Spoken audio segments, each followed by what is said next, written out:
You wake up at 3 a.m. Nothing happened. No sound, no nightmare. You just opened your eyes and now you're awake staring at the ceiling and your brain is already running.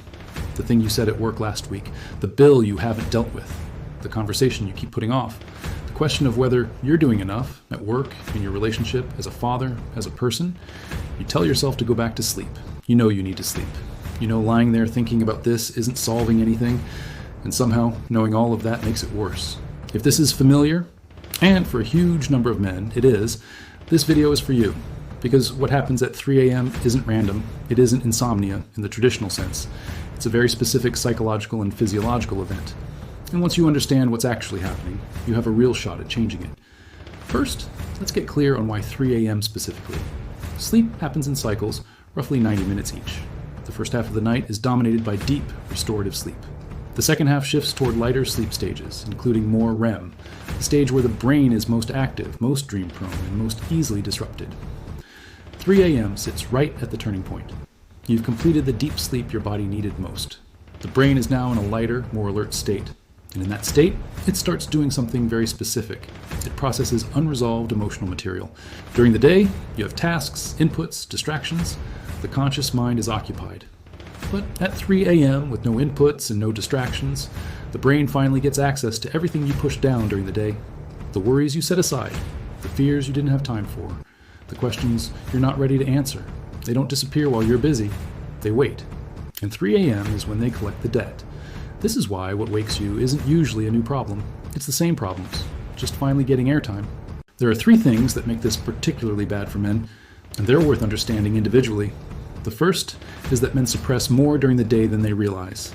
There's a study from the University of Texas that found men are significantly more likely than women to use cognitive suppression as an emotional regulation strategy, meaning they actively push difficult thoughts and feelings out of awareness rather than processing them. It's not a conscious decision. It's a reflex, built over years of being rewarded for staying composed and penalized for showing distress. The problem is that suppression doesn't resolve emotional material. It delays it. The brain tags suppressed content as unprocessed and holds it in a kind of queue. During sleep, when the suppression mechanisms are offline, the queue starts to empty.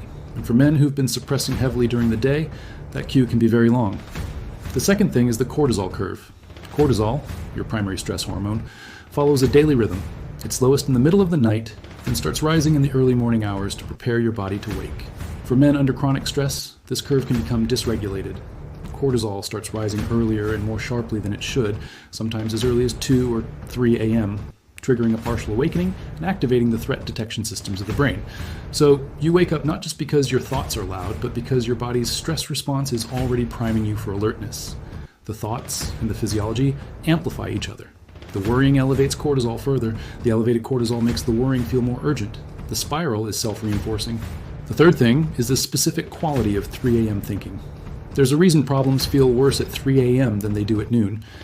It's not imagination. The prefrontal cortex, the part of your brain responsible for rational thinking, perspective, and problem solving, is significantly less active during the lighter sleep stages. The emotional brain, however, is highly active, which means at 3 a.m. you're processing emotional content without full access to the cognitive tools that normally help you contextualize it. The result is a specific kind of catastrophic, circular thinking that feels real and urgent in a way it doesn't during the day. The threat seems larger, the solutions seem fewer, the stakes feel absolute. This is not weakness, it's neurology. Your brain at 3 a.m. is genuinely less equipped to handle what it's presenting to you.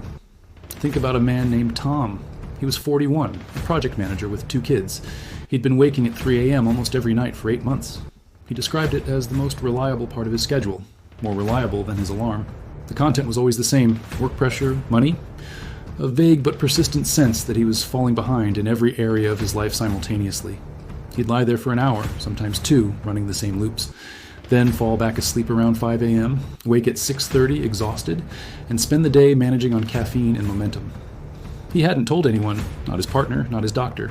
He'd Googled it twice and concluded he probably had anxiety, then closed the tab and got on with his day.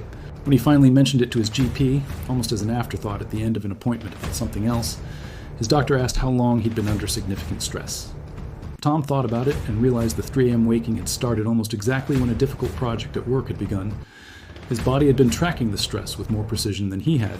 6 weeks of sleep hygiene changes, one honest conversation with his partner about what was actually going on, and a referral to a psychologist who worked on stress processing. And the 3 a.m. waking had reduced from every night to once or twice a week. Not solved, but changed, because the underlying material finally had somewhere to go during the day. So what do you actually do about this? The first thing is to create a daily pressure valve. The reason 3 a.m. is so busy is that it's doing all the processing that didn't happen during the day. The solution isn't to sleep better, it's to process more during waking hours so the brain arrives at sleep with a lighter load. This doesn't require a dramatic intervention. It requires 10 minutes. Before you go to bed, write down what's actually on your mind. Not a to-do list, but the real stuff. The worry, the unresolved thing, the fear. Getting it out of your head and onto paper doesn't solve it, but it signals to the brain that the material has been acknowledged. The queue shortens. The 3 a.m. activation has less to work with. The second thing is to stop fighting the waking.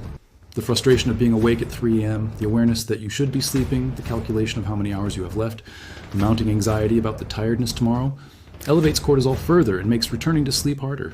Paradoxically, accepting the waking reduces the physiological activation faster than resisting it. If you wake at 3 a.m., try this. Don't look at your phone. Don't check the time after that first glance. Breathe slowly. 4 seconds in, 6 seconds out. Tell yourself, this is temporary. My body knows how to sleep. I don't need to fix anything right now. It sounds simple. The research on it is surprisingly strong. The body's stress response is significantly modulated by what you tell it. Slow breathing and deliberate cognitive reframing can drop cortisol measurably within minutes. The third thing, and the most important, is to address what the 3 a.m. thinking is actually about. The waking is a symptom. The content of the thinking is the signal. If you wake up at 3 a.m. worrying about money every night, the 3 a.m. isn't the problem.